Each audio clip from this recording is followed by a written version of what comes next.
Sebelum itu, marilah terlebih dahulu kita mendengar ucapan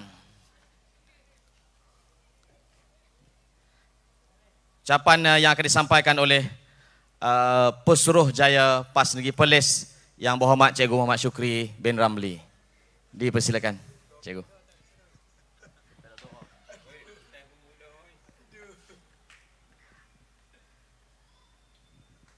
Assalamualaikum warahmatullahi wabarakatuh. Alhamdulillahirabbil alamin wassalatu wassalamu ala asyrafil anbiya wal mursalin wa ala alihi wa sahbihi ajma'in. Saudara Falah, pengurusi pengacara majlis, seterusnya sahabat saya Cikgu Zai Mustafa yang datang jauh dari Temerloh pada malam ini mengisi program. Terima kasih dan setinggi-tinggi penghargaan. Mudah-mudahan setiap golekan tayar tu mendapat limpahan rahmat daripada Allah Subhanahu Wa Taala. Saudara Dr. Saifizi, pengarah program Hamas 5.0, Dr. Hisham dan seluruh ahli jawatan kuasa pemuda, unit amal dan tuan-tuan, puan-puan muslimin muslimat yang dirahmati Allah. Saya mengambil kesempatan ini untuk nak mengucapkan tahniah kepada Dewan Pemuda PAS Negeri Perlis kerana berjaya melaksanakan program Hamas ni dengan baik, dan saya kira cukup amat berjaya lah kerana dapat mengumpul ribuan anak muda untuk hadir program daripada semalam pagi tadi sampailah ke malam ni. Dan saya ingat kebangkitan anak muda ini adalah cukup amat penting untuk kita lihat semula kedudukan politik dalam negeri Perlis ni khususnya. Untuk makluman semua, dalam sidang dewan yang baru-baru ni saya menyatakan rasa kesal di atas kenyataan sahabat kita untuk bergerak solo. Tidak perlukan kepada perpaduan ummah. Dan inilah yang kita amat kesal, dan saya nyatakan bahawa PAS memanglah sekali dilihat seolah-olah macam teragih-agih nak berkawan dengan orang. Tapi orang tak mau. Tapi sebenarnya perpaduan ummah ni dituntut oleh agama kita disebabkan negara kita ni dah digugat 22 bulan. Kena faham yang tu lah. Sebab tu kita perlukan perpaduan ummah ni untuk menguatkan politik orang Islam, orang Melayu. Dan Cikgu Zai ni selaku peneraju NGO seluruh negara bersama-sama dengan kita insya-Allah untuk menyatukan semua parti orang Islam dan orang Melayu dalam negara kita ni. Ketuanan Melayu mesti diperlukan untuk menjadi peneraju kepada gagasan politik dalam negara kita ni. Dan kita harap sahabat-sahabat kita yang masih berada bersama dengan UMNO Barisan Nasional, dengan parti-parti lain yang ada dalam negara kita ni terbuka hati untuk kita sama-sama memastikan bahawa dalam pilihan raya yang akan datang ini dia akan jadi satu lawan satu. Kita mesti mengekang kebangkitan DAP dan sekutunya untuk menerajui negara kita. Saya ada seorang sahabat dia hantar satu keratan daripada Surat Abad Cina.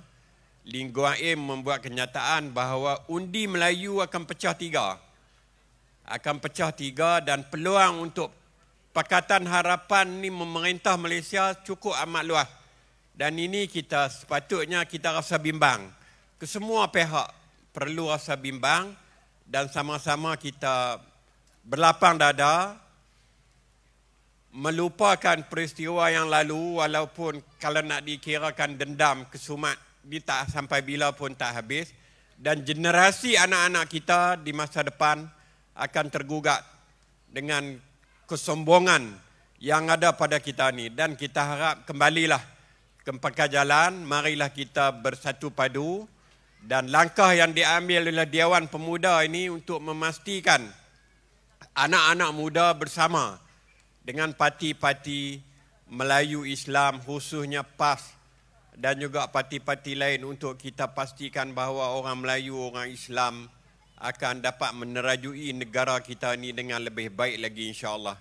saya dapat maklumat daripada anak-anak muda, tiap-tiap hari dapat WhatsApp tentang kemungkaran yang berlaku tentang kapal perang, tentang 1MDB dan macam-macam lagi yang disalurkan oleh Pakatan Harapan. Saya kata bacalah, tengoklah apa kemungkaran yang telah dibuat, kemudian tengok pula apa kemungkaran yang Pakatan Harapan buat dan anak-anak muda boleh memilih yang mana yang lebih baik untuk menerajui negara kita ini. Dan insya-Allah kita tak boleh nak berjanji seperti mana yang Pakatan Harapan berjanji, tapi insya-Allah kita yang akan buat yang terbaik seperti mana yang berlaku di Terengganu, Kelantan dan juga di Kedah pada masa ini. Saya ingat itu saja. Sekali lagi saya nak rakamkan setinggi-tinggi penghargaan dan terima kasih kepada Dewan Pemuda PAS dan seluruh anak-anak muda yang terlibat dengan program Hamas 5 ini dan juga anak-anak muda yang masih belum lagi dapat hadir bersama dengan kita. InsyaAllah program yang seumpama ini untuk mengumpul anak-anak muda ini akan kita laksanakan menjelang pilihan raya dan selepas pilihan raya ini insyaAllah. Wallahu a'lam. Assalamualaikum warahmatullahi wabarakatuh. Apa pun kita alur-alurkan sebelum tu, saya alurkan kehadiran Saudara Nazir Helmi. Khairul Nazir Helmi, Ketua Penerangan Dewan Pemuda PAS Malaysia ke pentas anak muda sempena Hamas 5.0 kita pada malam ini. Dan seterusnya saya persilakanlah beliau untuk menyampaikan ucapan kepada kita semua. Mudah-mudahan akan memberi semangat kepada kita anak muda bagi menjayakan apa agenda telah kita sebutkan pada malam ini. Perjuangan Melayu Islam dalam memperjuangkan perpaduan ummah. Dipersilakan.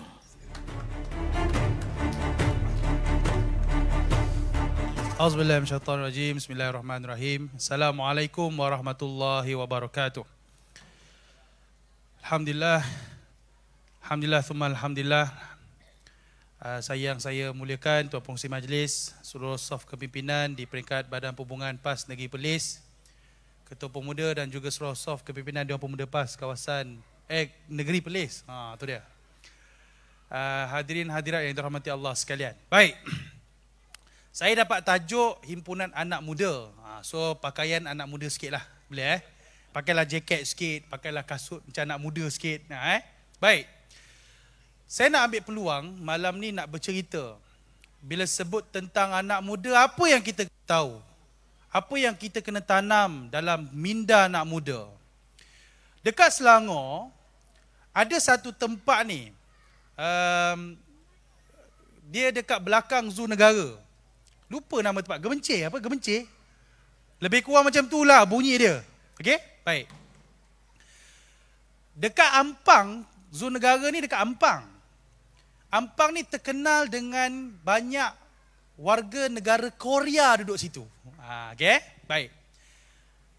Tuan-tuan, cik puan sekalian, anda kena tahu, Korea Selatan ni, siapa mereka pada tahun 1980-an? Abang-abang, pakcik-pakcik, makcik-makcik mesti boleh jawab soalan ni. Siapa Korea Selatan tahun 1980-an dulu? Di mana waktu Malaysia lawan Korea Selatan, dia lebih kurang macam JDT lawan Terengganu hari ni lah. Dengar cerita JDT. Dengar cerita lah. Korea Selatan lawan Malaysia ni cerita Korea Selatan yang hari ni semua orang duk tengok TV diorang tu. Tahun 1980-an kita menang lawan bola dengan Korea Selatan. Dan kita layak masuk Olimpik pada ketika itu. Itulah level Malaysia.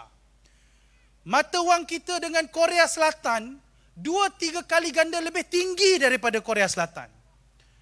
Apa juga kemajuan bagi sebuah negara Korea, jauh kita tinggalkan.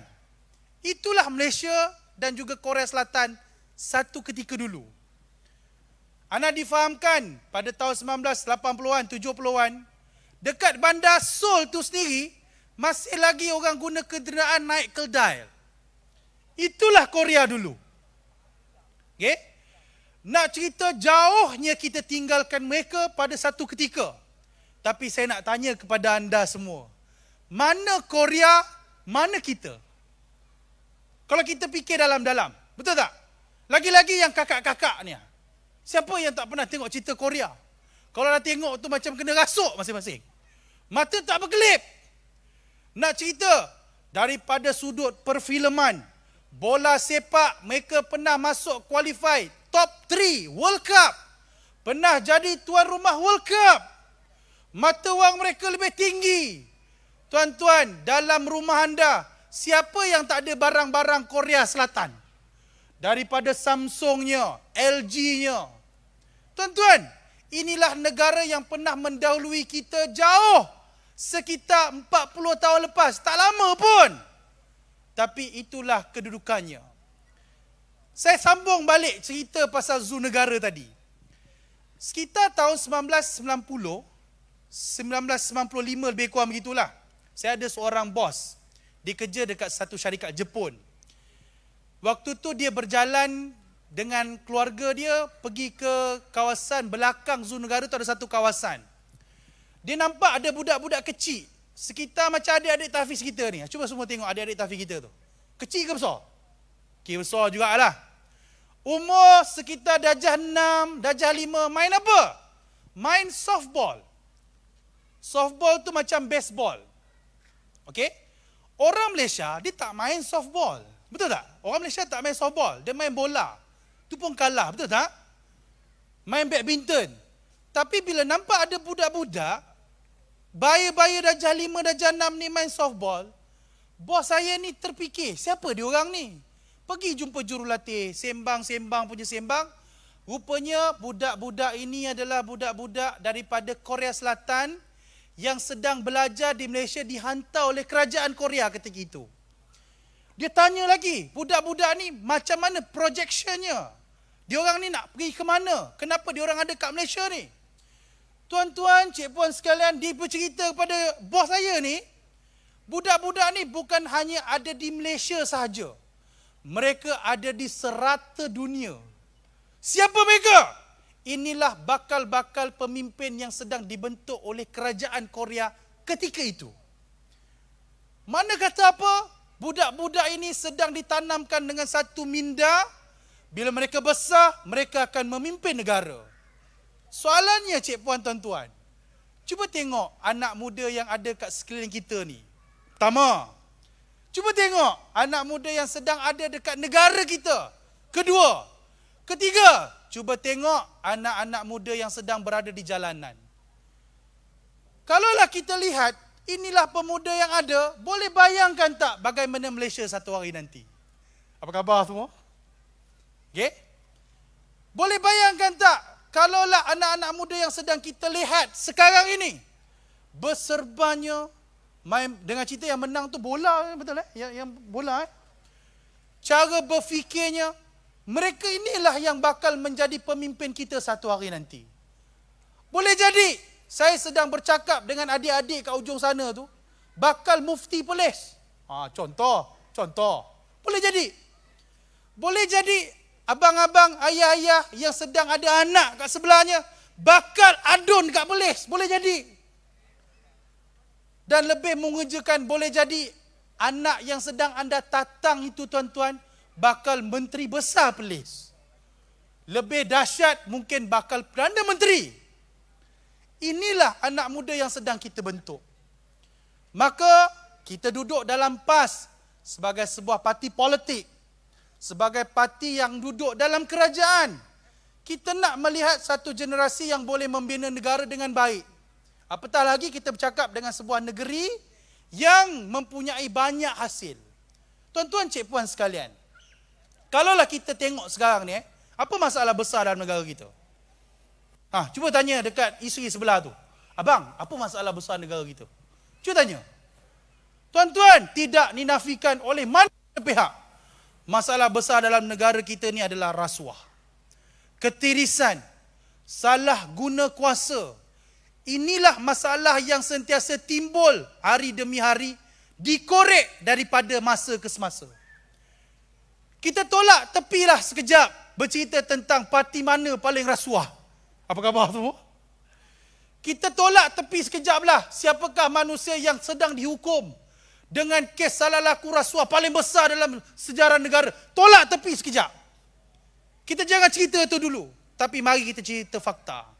Tuan-tuan, cik puan, negara kita pada setiap tahun, bila keluar laporan audit, kita akan hilang easily, secara mudah, sekitar 900 juta ke 1 bilion. Duit keluar tak tahu pergi mana. 1 tahun, 1 bilion hilang. Pernah sejarah negara merekodkan lebih daripada 1 bilion pernah hilang dalam audit negara, tuan-tuan. Kalau dikaji balik sepanjang tempoh pemerintahan negara, kita hilang secara mudah 60 bilion. Tuan-tuan tahu tak 60 bilion tu apa? Tuan-tuan tahu tak 60 bilion tu apa? Kiranya kalau hari ini kita himpunkan 60 bilion, saya boleh bagi seorang 1 juta easily. Itu pun ada baki. Hari ini semua orang boleh jadi jutawan. Kalau saya bagi seorang 1 juta. Bukan keluarga 1 juta. Seorang-seorang. Budak-budak ni pun dapat 1 juta. Itu pun ada baki. Itulah yang sedang berlaku dalam negara kita. Masalah negara kita tentang rasuah dah cukup besar. Cuba bayangkan kalau hari ini tak ada mana-mana parti mengambil tanggungjawab untuk menghilangkan masalah ini. Tak ada mana-mana parti, malah lebih teruk lagi. Parti itu meneruskan lagi agenda ketirisan, agenda rasuah, salah guna kuasa, mengambil kesempatan dengan kuasa yang ada. Boleh bayangkan tak anak-anak kita nanti macam mana? Tuan-tuan, kalau kita tengok kadar purata pembinaan hospital, saya pernah mengungkapkan perkara ini pada satu ketika masa pilihan raya ke-2018. Mengikut kadar rate WHO, nak bina hospital ni sekitar 60,000 per katil lah. RM60,000 per katil, lebih kurang. Tapi negara kita terpaksa mengeluarkan kos hingga 3 kali ganda untuk menghasilkan sebuah hospital. Kesannya apa? Kita terpaksa menunggu lama ketika nak mendapatkan rawatan. Kita terpaksa melalui pelbagai prosedur yang akhirnya melahirkan masyarakat yang sakit. Baru satu segmen dalam pembelanjaan negara. Belum lagi cerita bab pendidikan. Belum lagi cerita bab pembangunan. Belum cerita lagi bab modal insan. Semua ini memberi kesan besar kepada negara, tuan-tuan. Sebab tu, hari ini kita lihat, walaupun anda melihat program yang dianjurkan daripada semalam sampai malam ni adalah kemuncaknya. Dilaksanakan program bola sepak, bola jaring dan sebagainya. 100% saya yakin ia dilaksanakan menggunakan dana dan juga peruntukan parti. Setuju tak setuju? Kita korellah kok mana pun. Sebab kita nak buktikan yang PAS bersungguh mengajak rakyat untuk menjadi sihat. Bersungguh nak ajar rakyat, ini cara kami berpolitik. Kita mengenepikan apa juga sentimen yang ada untuk pastikan rakyat seronok bersama dengan PAS. Itu yang kita kejar. Walaupun PAS bukanlah sebuah kerajaan bagi sebuah kerajaan negeri. Kita akan menggunakan apa juga cara untuk pastikan rakyat nampak apa yang kami nak buat.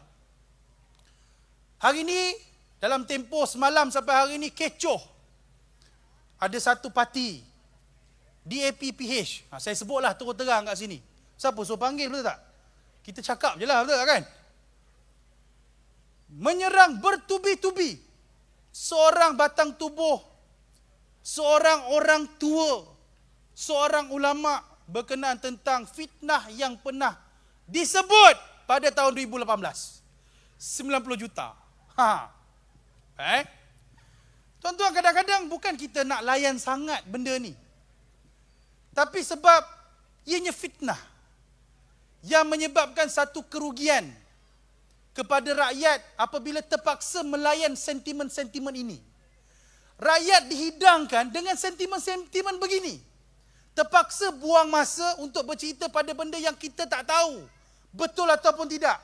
Kita tak tahu sama ada sahih ataupun tidak. Sedangkan perkara yang dinyatakan pada hari ini yang pernah diungkap pada tahun 2018, berjela akhbar telah menyiarkan bahawa laporan itu palsu. Bolehlah dibuat fitnah, buat fitnah kat London, boleh. Kalau kita nak saman, kita kena saman kat London, bukan kat sini. Tak boleh. Tak boleh saman kat sini. Sebab apa? Kenyataan tersebut dibuat dekat London. Kalau nak saman, kena saman kat London. Okey, sekali proceeding, nak panggil saksi dan sebagainya, terpaksa tempah tiket kapal terbang, harga lebih kurang 4-5 ribu untuk satu orang pergi ke London. Hanya semata-mata untuk menjadi saksi kepada kes yang sedang diperbicarakan.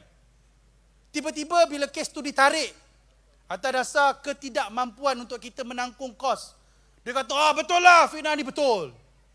Tuan-tuan, inilah yang sedang dihidangkan oleh rakyat. Kita bukan hanya memerlukan sebuah kerajaan yang kuat, kita juga memerlukan pembangkang yang bernas untuk menekan kerajaan, memberi polisi yang terbaik kepada rakyat. Tapi malangnya, jadi kerajaan pun gagal 22 bulan, jadi pembangkang lagi gagal. Baik, puak-puak macam ni, berhentilah jadi manusia, tuan-tuan. Apa khabar semua? Sebab tu, tuan-tuan, hari ini kita kena pastikan apa yang masuk dalam kepala anak-anak kita mestilah satu minda yang mampu untuk mereka ni memimpin. Kita tengoklah bagaimana dia dekat rumah memimpin adik-adik. Kita tengok bagaimana dia membuat keputusan terhadap satu perkara dalam hidupnya. Kadang-kadang, tuan-tuan, saya juga ditugaskan oleh parti untuk bersama-sama dengan seorang menteri. Saya menjadi pegawai kepada menteri tersebut.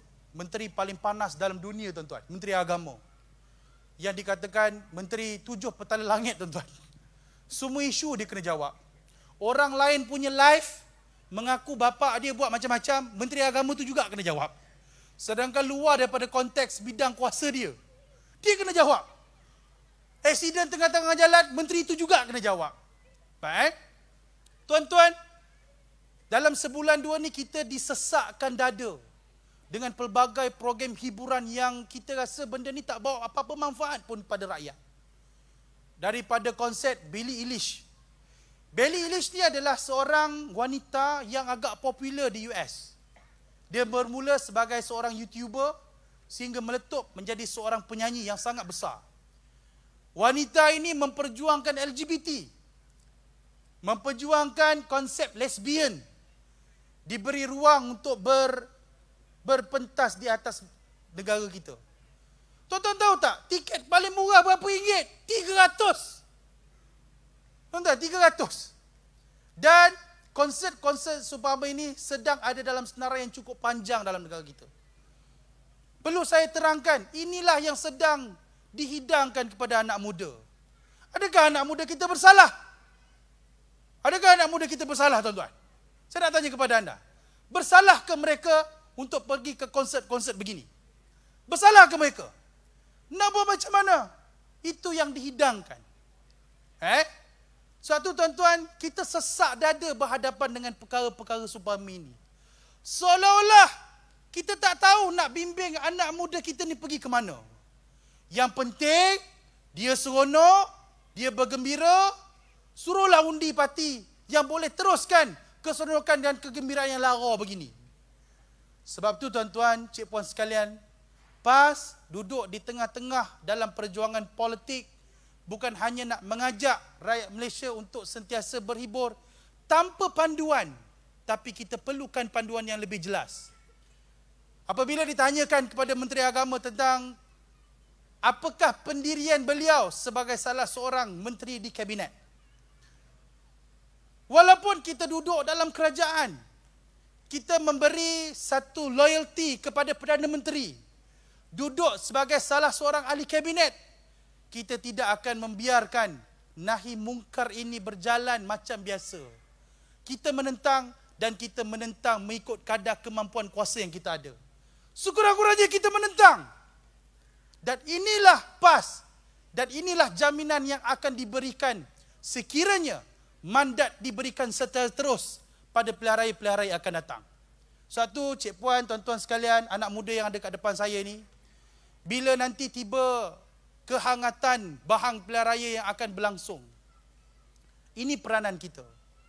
Saya teringat kepada satu ucapan yang dinyatakan, yang diucap oleh seorang naib presiden pada muktamar yang lepas. Dia kata apa? Kita ni masuk pilihan raya ni bukan sebab kita. Ni, bukan sebab kita ni. Pakcik-pakcik, abang-abang yang ada kat depan ni kira dah selesai dah. Dia ada rumah. Yelah walaupun rumah sewa ke apa ke, tapi ada tempat menginap. Ada kereta, walaupun tak mewah, tapi ada. Ada isteri, ada suami, ada. Kira satu episod dalam hidup mereka kira lepas lah. Tapi cik puan tuan-tuan, anak-anak kita ni macam mana? Kalau kita renung balik, waktu kita berada pada umur mereka, darjah 1, darjah 2, abang-abang kita ni, berapa duit belanja sekolah yang kita dapat daripada mak? Zaman saya, zaman RM1. Boleh beli air, boleh beli nasi, ada baki 10%, 20%, nyimpan. Betul tak betul? Mungkin kalau advance sikit, RM2. Itu zaman kita. Kita dah lepas dah zaman tu. Tuan-tuan, kita bercakap kepada umur budak yang sama, masa umur kita. Berapa duit belanja mereka? Average saya tanyalah RM5. Itu pun cukup-cukup makan. Pernah saya datang satu program bercakap depan bapak-bapak, ibu-ibu yang duduk dalam industri. Saya tanyalah kat diorang, berapa duit belanja anak kita bagi sehari? Ada seorang ibu ni, dia angkat tangan, dia kata apa? Saya bagi RM30, cik. Dia kata. RM30. Saya sampai cakap dekat mak ni, dia kata, nak anak lagi tak? Saya boleh jadi anak dia. RM30 siut. Betul tak? Lepas tu dia ceritalah, cik, saya ni bukan mampu sangat. Tapi nak buat macam mana? Saya duduk kat KL. Saya kena hantar anak saya sekolah kat KL. Saya tak sempat nak bawa dia pergi sekolah, dia akan naik LRT. Dia pergi sekolah dengan tuitionnya sampai malam, RM30 sehari, encik. Itu pun cukup-cukup, encik. Tuan-tuan, kalaulah hari ini kita mendengar kes RM30 sehari terpaksa dibelanjakan oleh seorang pelajar. Tuan-tuan sekalian, apa yang akan berlaku kepada seorang pelajar pada 30 tahun akan datang? Sebab tu, hari ini PAS terus berjuang dalam pentas politik. Terus berjuang untuk memastikan pentadbiran negara boleh dihapuskan semaksimumnya terhadap ketirisan. Kenapa? Sebab anak-anak ini perlu diperjuangkan. Anak-anak kita yang sedang duduk kat sebelah kita yang tengah lari-lari ni, perlu diperjuangkan hidup mereka. Dan perjuangan paling besar apabila mereka mampu mengenal Allah SWT dan mereka takut melakukan dosa ketika mereka menjadi pemimpin seperti anda satu hari nanti. Satu anak muda sekalian, bangkitlah. Bangunlah, sedarlah, kita ini ada peranan, kita ada tanggungjawab, kita ada benda nak kena jawab depan Tuhan. Jangan biarkan anda dinodai dengan keseronokan yang anda sendiri pun tak pasti seronok ke tak. Pergi konsert bayar ratus-ratus, seronok apa siut? Betul tak betul? Kami perlukan anak muda untuk bangkit, perjuangkan terhadap keharmonian negara. Hari ini, bila rasa dah tak ada modal, dilaga-lagakan api perkauman. Macam tuan-tuan kat Negeri Perlis ni mudah sikit. Kalau gaduh pun sesama kita je. Orang Melayu ramai. Kalau kat Selangor, gaduh sikit, tak ada hujah, main isu perkauman. Dituduhnya pemimpin PAS ni anak tirikan non-bumi ataupun non-Muslim. Sedangkan bukan itu yang diajar dalam Islam. Maka kami perlukan sokongan yang kuat. Walaupun ada yang datang pada hari ini, insya-Allah akan memberikan sokongan pada PAS pada pilihan raya akan datang. Betul tak betul? Oh tak dengar tuan-tuan, betul tak betul? Insya-Allah. Okey. Tak kiralah apa juga yang anda akan sokong pada akan datang, fikirlah ketika anda meletakkan sesuatu kepercayaan kepada individu, mewakili parti-parti tertentu, pastikan mereka ini boleh membela anak-anak kita pada satu hari nanti untuk mengharmonikan dan mensejahterakan negara kita. Saya rasa itu saja, cukuplah Takut nanti tahu-tahu semua baring kat sini nanti kah? Okay, baik.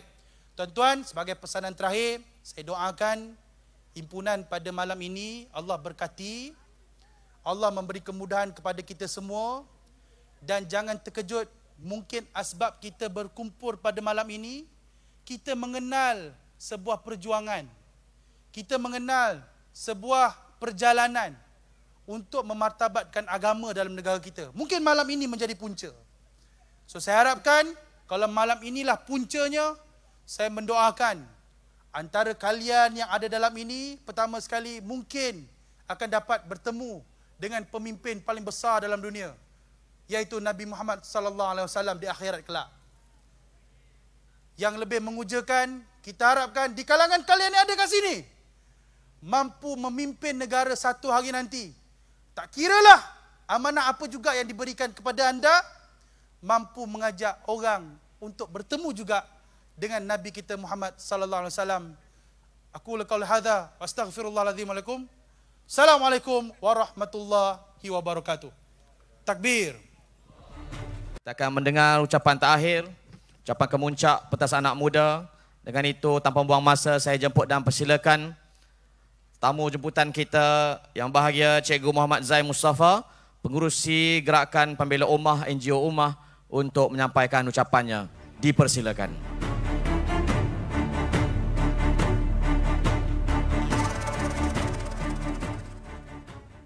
Assalamualaikum warahmatullahi wabarakatuh. Alhamdulillahi rabbil alamin wal aqibatu lil muttaqin wassalatu wassalamu ala asyrafil anbiya'i wal mursalin wa ala alihi wa ashabihi ajma'in. Yang saya hormati lagi saya kasihi tuan saudara pengurusi majlis, yang dihormati yang berhormat Cikgu Muhammad Syukri, Pesuruhjaya PAS Negeri Perlis, yang saya hormati saudara Ketua Pemuda PAS Negeri Perlis, yang saya hormati saudara Safizi, Pengarah Himpunan Hamas 5.0 Negeri Perlis ini, yang saya hormati tuan-tuan, ibu bapa, adik-adik, hadirin hadirat yang saya hormati sekalian. Pertamanya saya mengucapkan kesyukuran kepada Allah Subhanahu wa taala kerana dalam perjalanan hampir 7 jam jugalah, 8 jam daripada Temerloh Pahang, saya tak sampai hati untuk menunaikan hajat orang-orang di Perlis ini. Mudah-mudahan semangat mak kilau daripada Kuala Tembeling, Jerantut, Pahang itu sampai ke negeri Perlis ini. Dan saya begitu gembira bila melihat anak-anak muda yang telah mempersembahkan seni silat gayung di hadapan tadi, menunjukkan bahawa darah perjuangan mak kilau ini terus mengalir di bumi Perlis ini, insya-Allah. Tuan-tuan yang saya hormati sekalian, saya nak bagi tahu cerita dulu. Sebab masa pun dah lewat malam, nak ceramah berberia pun mungkin lain macam juga. Saya nak cerita saja. Cerita mak kilau, fenomena mak kilau baru-baru ini yang lebih 100 juta mendapat kutipan. Saya nak tanya tuan-tuan, dah tengok ke cerita mak kilau yang ada di hadapan di belakang ni? Memang dah tengok ke? Dah tengok ke? Di Perlis ada ni. Itu yang saya tanya tu. Tak ada noh Perlis noh. Tak ada. Saya nak cerita versi saya. Saya memang tengok lah. Saya tengok di Putrajaya. Saya tinggal di Bangi, Putrajaya, dengan saudara Nurul Nazir tadi. Duduk di Bangi, tapi berjumpa di sini. Sebab dia pun sibuk, saya tak berapa sibuk. Jadi berjumpa di sini. Jadi alhamdulillah, saya nak bagi tahu tuan-tuan, saudara yang ibu bapa yang saya hormati sekalian. Mak kilau itu adalah moyang sabit. Datuk mak kilau tu berkahwin dengan tok moyang saya, sabit. Dan daripada penceritaan tok aki saya lah, aki, kerana ayah Aki. Mak Kilau ni, tempat dia berjuang itu, dia namakan Jerampai. Jerampai. Saya duduk di Kuala Tembeling, tapi saya tak pasti cikgu dah sampai ke Kuala Tembeling belum. Belum lagi, kena pergi. Tuan-tuan kena pergi Kuala Tembeling, naik bot lebih kurang, kalau air, saya cakap cara Pahang lah, kalau airnya cantik macam sekarang ni, sampai ke Hulu Tembeling pakai enjin, naik pagi sampai ke Hulu Tembeling, hulu sekali, Maghrib. Maghrib maknanya jauh lah tu, jauh, kerana jalannya penuh dengan air cetek dan juga jeram. Ada jeram, tak boleh naik bot, tapi tarik perahu. Dan guru-guru, saya nak tanya, kalau pernah ada di sini yang mengajar di Hulu Tembeling, sampai sana menangis tak nak turun bot. Pernah diceritakan kepada saya, bila guru tu naik bot dulu, sekarang pun PPD hantar, dia tolong hantar cikgu tu kalau pergi ke Hulu Tembeling, dia hantar. Sampai ke tempat tu, daripada pagi naik sampai ke sana Maghrib, guru tu tak nak turun. Dia kata, saya tak nak tempat ni, dia kata. Saya nak duduk dalam bot juga. Begitu jauhnya.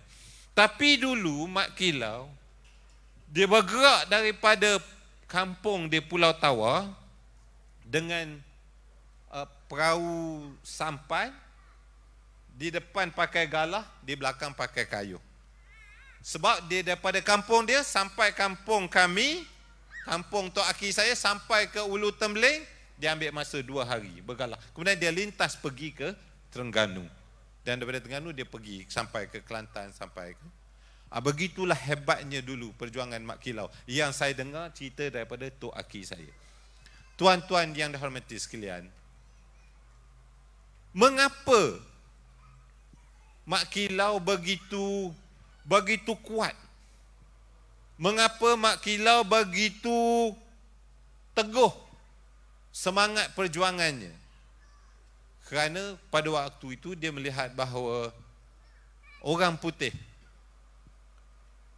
Mak Saleh,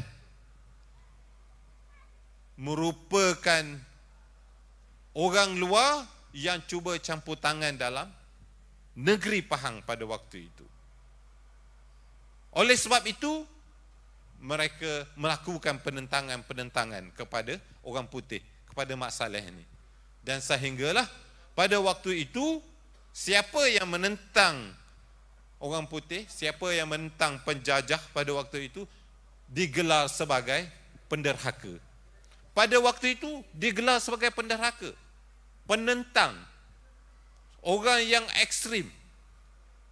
Tetapi alhamdulillah, pada 1976, apabila Datuk Mak Kilau, pahlawan Mak Kilau ini mengisytiharkan dirinya bahawa dia Mak Kilau, pada waktu itu kerajaan negeri Pahang di bawah Sultan negeri Pahang membuat satu jawatankuasa dan akhirnya mengesahkan beliau adalah Mak Kilau, dan akhirnya mengesahkan bahawa Mak Kilau adalah pahlawan negeri Pahang yang menentang Inggeris pada waktu itu. Berpuluh tahun, tuan-tuan, penentangan yang dibuat oleh Mak Kilau diiktiraf akhirnya. Oleh yang demikian, sebagai ringkasan kepada cerita itu, menunjukkan bahawa perjuangan untuk menjaga negara, perjuangan untuk menjaga negeri, perjuangan untuk menjaga agama, perjuangan untuk menjaga bangsa, perjuangan untuk menjaga umat ini adalah suatu perjuangan yang panjang, yang kadang-kadang pada waktu itu tidak diiktiraf, yang pada waktu itu kadang-kadang dikatakan suatu perjuangan yang menderhaka, yang dia kata perjuangan yang salah, sehingga mereka ini diburu dan akhirnya mereka ini dijatuhkan hukuman kalau mereka ini didapat ditangkap, sebagaimana hukuman-hukuman kepada pejuang-pejuang pada waktu yang sama dengan Datuk Mak Kilau. Apakah sekarang ini, masa sekarang ini, Sudah selesai perjuangan itu? Kita dah boleh hidup selesa, kita dah boleh hidup aman. Apakah perjuangan itu sudah selesai sekarang, sudah tidak ada lagi? Jawapannya tidak, tuan-tuan. Perjuangan kita hari ini adalah perjuangan untuk 50-100 tahun yang akan datang, sebagaimana perjuangan Mak Kilau dulu. Kalau Mak Kilau dulu tidak berjuang sebagaimana yang kita ketahui hari ini, maka kita tidak akan jadi sebegini. Maka perjuangan kita hari ini adalah perjuangan untuk anak cucu kita pada masa depan yang kita tidak tahu bagaimana. Dulu kita tidak pernah melihat ada skrin besar ni. Ada Facebook, ada Instagram, ada WhatsApp, ada TikTok dan sebagainya. Tak pernah mimpi. Saya dulu waktu belasan tahun tak pernah mimpi ada semua benda ni. Tapi selepas kita dah berumur hampir 50 tahun ini, kita dapat suatu keadaan di hadapan kita dalam masa 1 saat, 2 saat saja. Berita satu dunia ni kita boleh terima. Maka perjuangan kita pada hari ini, ibu bapa sekalian, adalah untuk kita memberi kesedaran kepada semua pihak. Tak kira anak-anak di peringkat pra-sekolah, anak-anak di peringkat sekolah menengah, anak-anak di peringkat pengajian tinggi, anak-anak yang bekerja, ibu bapa. Kita mesti berikan kesedaran bahawa kita semua satu umat yang mesti bersatu, mesti kita mempertahankan apa yang telah digariskan dalam Perlembagaan Persekutuan Negara kita. Perlembagaan negara kita menegaskan bahawa yang pertama, Islam adalah agama persekutuan. Islam agama dalam negara ini. Islam agama yang majoriti diamalkan dalam negara kita, 63%. Kita mesti pertahankan Islam sebagai agama rasmi. Agama persekutuan, agama yang diamalkan oleh umat Islam, agama yang melindungi umat Islam. Tetapi tuan-tuan, saya nak bagi tahu satu keadaan. Kalau tuan-tuan lihat Facebook 2-3 hari yang lepas, kalau tuan-tuan lihat WhatsApp, grup WhatsApp 2-3 hari yang lepas, kita melihat ada satu gerakan, dan kita juga buat suatu gerakan untuk kita mempertahankan perlembagaan kita. Iaitu sebagaimana kita pernah dengar dulu, meratifikasikan ISET, memperakui ISET yang kita buat himpunan pada 8 hari bulan 12 2018. Kita pernah buat himpunan besar untuk mempertahankan kedaulatan negara kita di Kuala Lumpur. Tapi hari ini ada satu lagi keadaan yang kita namakan ancaman doktrin basic structure ataupun ancaman asas perlembagaan. Apa dia ancaman itu? Ancaman itu adalah ancaman yang menyebabkan kedaulatan Islam kita akan terkendur atau terkurang. Saya nak bagi tahu ibu bapa sekalian, dalam kes mahkamah sehingga ke hari ini yang melibatkan kepentingan Islam, 9 kes mahkamah yang kita bawa ke mahkamah melibatkan kepentingan Islam. 9 kes ini semua tewas, 9-0. Dan di negeri Perlis ini ada satu kes lagi yang akan dibicarakan, tak silap saya, pada bulan Disember. Kes Puan Loh. Yang mempertahankannya adalah Majlis Agama Islam Negeri Perlis, bapa dia, Logas Waran, dan juga terkait juga dengan mufti dan sebagainya. Sekiranya hakim-hakim yang akan menghakimi kes ini pakai pentafsiran dia berdasarkan kepada doktrin basic structure yang diimport daripada luar, daripada India, daripada United Kingdom,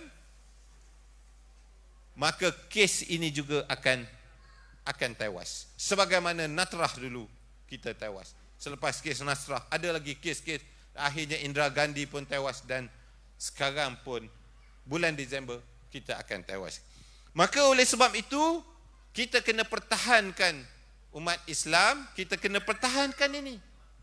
Kita mesti pertahankan kedaulatan ini. Maka nak pertahankan kedaulatan ini, kita mesti mempunyai kekuatan di dalam Dewan Rakyat. Iaitu kita mesti mengubah undang-undang, membuat pindaan undang-undang bahawa dalam pentafsiran, dalam penghakiman yang melibatkan undang-undang, yang melibatkan Islam, dia mestilah diserahkan kepada Mahkamah Syariah. Mahkamah Syariah mesti diperkasakan. Tuan-tuan, inilah perjuangan kita. Sebagaimana dulu Mak Kilau mempertahankan akidah pengikutnya dan juga rakyat negeri Pahang daripada penjajah. Sekarang ini kita mesti pertahankan akidah umat yang ada di depan mata, khususnya di negeri Perlis ini, kita kena pertahankan. Bagaimana nak pertahankan nanti, itu kita boleh bincang kemudian. Tuan-tuan yang dirahmati, inilah perjuangan kita, mata rantai daripada perjuangan Mak Kilau yang dahulunya berjuang puluhan tahun, yang sekarang ini kita angkat melalui filem, melalui sejarah, melalui berbagai-bagai media yang ada. Tuan-tuan yang dihormati sekalian, maka oleh sebab itu menjadi tugas yang besar kepada kita seluruhnya untuk kita memperingatkan anak-anak kita, anak muda yang bekerja, ibu bapa sekalian, untuk mengingatkan seluruhnya bahawa kita mesti pertahankan Islam yang ada dalam negara kita. Yang kedua, kita mesti pertahankan institusi raja yang menjaga Islam itu sendiri. Kalau kita tidak pertahankan institusi ini, maka institusi ini juga akan terhapus. Yang ketiga, kita mesti pertahankan hak istimewa orang Melayu dan juga bumi putera yang ada dalam negara kita. Yang keempat, kita mesti pertahankan bahasa Melayu dan juga tulisan Jawi yang ada dalam negara kita. Kita mesti pertahankan. Dan seterusnya, kita mesti pertahankan tanah-tanah rezerv Melayu yang ada dalam negeri kita. Kalau tidak, tanah-tanah ini akan habis terjual, maka akan berlakulah sebagaimana yang berlaku di Singapura. Tanah-tanah orang Melayu dulunya banyak di Singapura, asalnya tanah Melayu, akhirnya tidak ada lagi tanah rezerv, tanah Melayu di Singapura. Tidak ada lagi bahasa Melayu di Singapura secara rasmi. Tidak ada lagi raja-raja yang menguasai Singapura, tidak ada lagi kuasa itu. Dan akhirnya Islam di Singapura tidak ada lagi tempat. Hanya umat Islam, orang Islam saja dibenarkan untuk menganut ataupun melaksanakan ajaran-ajaran Islam. Inilah kesan jangka panjang yang akan berlaku. Bukan kepada kita sekarang, tetapi kepada anak cucu kita 20-30 tahun yang akan datang. Sebagaimana kita yang ada sekarang ini masih lagi dapat mengamalkan Islam, dapat mempunyai suatu sultan yang menjaga agama. Masih lagi ada suatu kuasa menjaga hak istimewa orang Melayu Islam. Masih lagi bahasa Melayu kita terjaga, bahasa Jawi kita diamal, boleh ditulis dengan baik. Masih lagi ada tanah-tanah rezerv Melayu. Ini yang diperjuangkan dulu oleh Mak Kilau. Dan alhamdulillah masih lagi terpelihara perkara-perkara ini dalam negara kita. Tapi kalau kita tidak jaga sekarang ini hal yang telah dipeliharakan oleh perjuangan dahulu, maka kita tidak mungkin yakin 50 ataupun 100 tahun lagi perkara ini akan kekal ataupun ada untuk anak cucu kita. Maka tuan-tuan, pada malam ini, bermula pada malam ini, kita mesti memberi suatu isyarat kepada seluruh umat Islam di negeri Perlis ini dan juga di seluruh negara. Kita mesti memberi isyarat bahawa umat Islam mesti bersatu. Umat Islam mesti ada suatu ketetapan. Umat Islam mesti ada satu pendirian dan sikap. Dan umat Islam mesti ada suatu isyarat kepada semua pemimpin-pemimpin. Parti-parti politik. Tidak kira PAS, tidak kira UMNO, tidak kira Bersatu, tidak kira Parti Amanah, tidak kira PKR dan sebagainya. Kita mesti memberi isyarat kepada mereka yang pemimpin Melayu, yang pemimpin Islam. Mereka mesti menjaga hal-hal yang telah kita nyatakan tadi.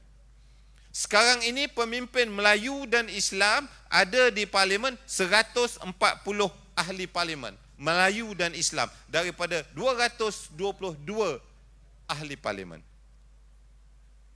Untuk cukup 2/3 majority ataupun 2/3 untuk pindah perlembagaan dan sebagainya memerlukan 8 orang lagi. Maka tuan-tuan, untuk pilihan raya yang akan datang, kita mesti menyeru semua anak muda. Anak muda sekarang yang boleh mengundi, umur dia 18 tahun, dia dapat secara automatik boleh mengundi. Dan di negeri Perlis ini saya dapat lihat statistik sampai bulan 5 ada 2,000 lebih pengundi anak muda. Lebih kurang setiap bulan 3 hingga 400 automatik jadi pengundi muda. Dan dijangka sampai bulan 12 lebih kurang 4,000 pengundi anak muda yang secara automatik berdaftar. Mereka ini kita kena kenal pasti. Kita kena beri kesedaran, kita kena beri maklumat.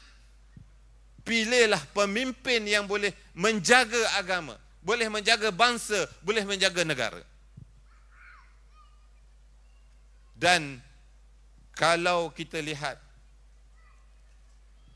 anak muda yang ada sekarang ini, walaupun filem Mak Kilau ni mendapat sambutan kita lihat, tetapi kajian yang kita lihat, yang kita buat, yang kita terima, 42% daripada anak muda pengundi 18 tahun hingga 35 umur dia tak minat dengan politik. Bermakna kata tidak minat untuk mengundi. Mengundi ini adalah tanggungjawab yang fardu ain, yang wajib sebenarnya kita buat. Kerana apa? Kerana dengan tanggungjawab itu kita laksanakan, melantik pemimpin-pemimpin Islam dan Melayu, mereka ini dapat menjaga agama, bangsa dan negara kita. Sebab itu kita katakan wajib, fardu ain. Mengundi itu pergi. Tapi kalau anak muda kita, contohnya di Perlis ini, akhir bulan 12 nanti ada 4,000 lebih, 40% tak keluar mengundi, 4 kali 4, 16, 1,600. 1,600 orang ni tidak pergi mengundi. Apa yang akan berlaku? Daripada 4,000 itu, ada lebih kurang di Perlis ini 30% bukan Melayu Islam. 1,200. Bukan kita dah. 1,600 tak pergi mengundi. Apa yang tinggal? Di mana mereka ni akan duduk?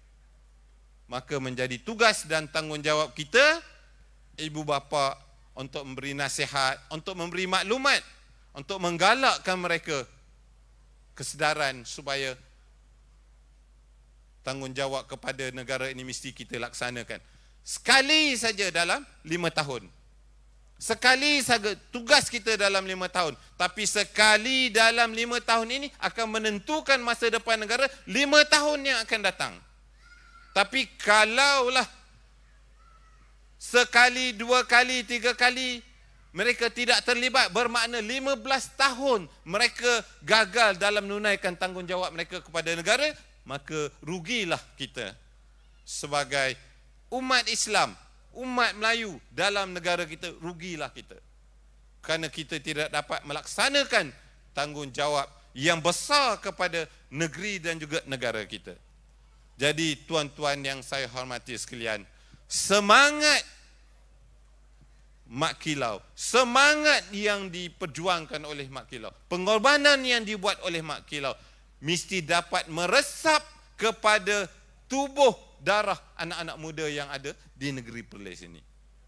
Buatlah apa-apa aktiviti pun, menarik anak-anak muda, mengajak anak-anak muda bersama. Dan alhamdulillah pada hari ini dan juga semalam, Dewan Pemuda PAS Negeri Perlis ini dapat menganjurkan satu program yang saya kira sangat baik, yang dapat mengajak semua belia, sama ada wanita, sama ada pemuda, dapat bersama-sama. Bukan sahaja mereka itu mendapat pendedahan dari segi sudut politik dan sebagainya, tapi mereka juga didedahkan dengan pelbagai aktiviti sosial yang penting kepada mereka untuk mereka membina masa depan mereka pada masa yang akan datang. Jadi tuan-tuan yang dihormati sekalian, mudah-mudahan program yang sebegini kita kena perbanyakkan. Program sebegini mesti dibuat di banyak tempat, bukan sahaja di sini sahaja. Di banyak tempat, melibatkan pelbagai pihak, NGO dan sebagainya. Dan saya nak memaklumkan kepada tuan-tuan, insya-Allah kita akan pertahankan perlembagaan kita. Kita akan pertahankan asas-asas penting perlembagaan kita, Islam dan juga tanah air ini, sehingga kita akan mengadakan mungkin satu himpunan yang besar juga di Kuala Lumpur pada bulan 10 nanti. Untuk kita memberi peringatan kepada semua pihak, sama ada pihak kerajaan, sama ada ahli politik, sama ada pemimpin-pemimpin masyarakat, bahawa pentingnya kita mesti mempertahankan agama bangsa dan negara kita. Dan akhir sekali apa yang saya nak katakan kepada tuan-tuan dan puan-puan sekalian, ibu bapa yang saya hormati sekalian, kita nak seru kepada semua pihak, lebih-lebih lagi pemimpin parti-parti politik, bersatulah, bersamalah, duduklah semeja, bincanglah dengan baik segala kepentingan yang melibatkan umat Islam dan juga umat Melayu dan juga Bumi Putera di negeri Perlis dan juga di seluruh negara. Duduklah, bincanglah, kerana rakyat yang ada di bawah ini menunggu-nunggu perpaduan umat Islam yang sebenarnya akan berlaku dalam negara kita. Dan mudah-mudahan sekarang ini PAS dah duduk sebahagian daripada kerajaan, dah ada dalam kerajaan. Dan di negeri Perlis ini saya kira mungkin pada 2019-20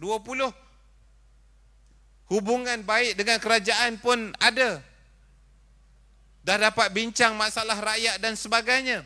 Dan kita harap pada 2023 ataupun tak pasti 22 ini, sekiranya berlaku pilihan raya umum dan sebagainya, kita minta semua parti-parti politik Melayu Islam ini bersama-sama untuk menjaga kuasa politik umat Islam yang ada dalam negara kita.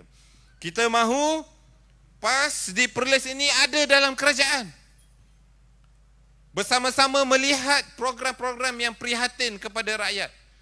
Dan kita mahu PAS di seluruh negara ada dalam kerajaan persekutuan sebagaimana yang ada pada hari ini. Kena pertahankan. Dan bukan saja PAS, tetapi PAS, UMNO, Bersatu dan sebagainya duduk bersama-sama dalam kerajaan.